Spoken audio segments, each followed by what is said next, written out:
ஸ்ரீமதே ராமானுஜாய நமஹ.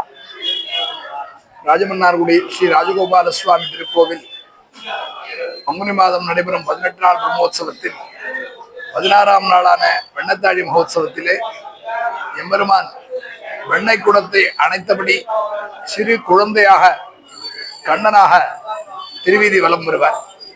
இதற்கு சாஸ்திர பிரமாணமான தாத்பரியம் என்னவென்றால், பூர்ணம் பிரம்ம ஸ்வேமிகபியா வியாகிவர்யங்கவர்யம் கோரக்ஷார்த்தம் வரேதுகுலே வாசுதேவோ மதீர்ணா வேலாதீத ஸ்வபலவிதா ராஜராஜ்சர்ய ஜனேஹா கோபஸ்ரீனாம் பிரதிகிரகமட்டன்னே கோபடிம்போ விவாதி என்று நம் மனவாள மாமனிகளுடைய கோபால வம்சத்தை பாக்கியம்.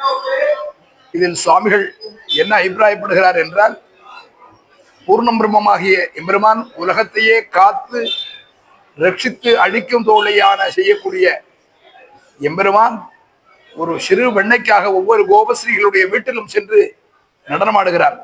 அதையேத்தான் பிரதி கிரகமட்டன்னே கோபடிம்போ விபாதி என்று ஒவ்வொரு கோபஸ்ரீகளுடைய வீடுகளுக்கும் சென்று எம்பெருமான் வெண்ணைக்காக நடனமாடுகிறான் என்பதை இந்த ஸ்லோகத்தின் வாயிலாக வெளியிடுகிறார். அதையே தற்பொழுதும் எம்பெருமான் வெண்ணத்தாழி அலங்காரத்திலே வீதிதோறும் ஒவ்வொரு வீடுகளுக்குமாக சென்று வெண்ணையை நிவேதனமாக பெற்றுக் கொள்கிறார். இன்னொரு சிறப்பு என்றால், மற்ற தினங்கள் போலே மற்ற ஊர்கள் போலே இல்லாமல் வெண்ணையை சுவாமிக்கு நிவேதனம் தான் செய்ய வேண்டும், அர்ச்சகர் கையிலே கொடுத்து எம்பெருமானுக்கு சமர்ப்பிக்க வேண்டும் என்ற நியமம் கட்டுப்பாடு இல்லாமல் வெண்ணையை அவரவர்கள் எம்பெருமான் மேலே வீசி எறிந்து எப்படி யாதவர்கள் எல்லாம் கண்ணனுடைய முகத்திலே அடித்து விளையாடினார்களோ அதே போல இங்கும் எம்பெருமான் மேலே வெண்ணையை அடித்து விளையாடுவது இன்றும் வழக்கத்திலே உள்ளது.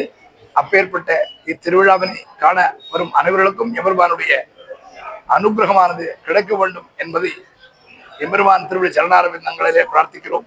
கமலா சரணாம்போஜ கௌஸ்துபாங்கிற விட்டுசை கல்யாண குணபூர்ணாய செப்பகேசாய மங்களம்.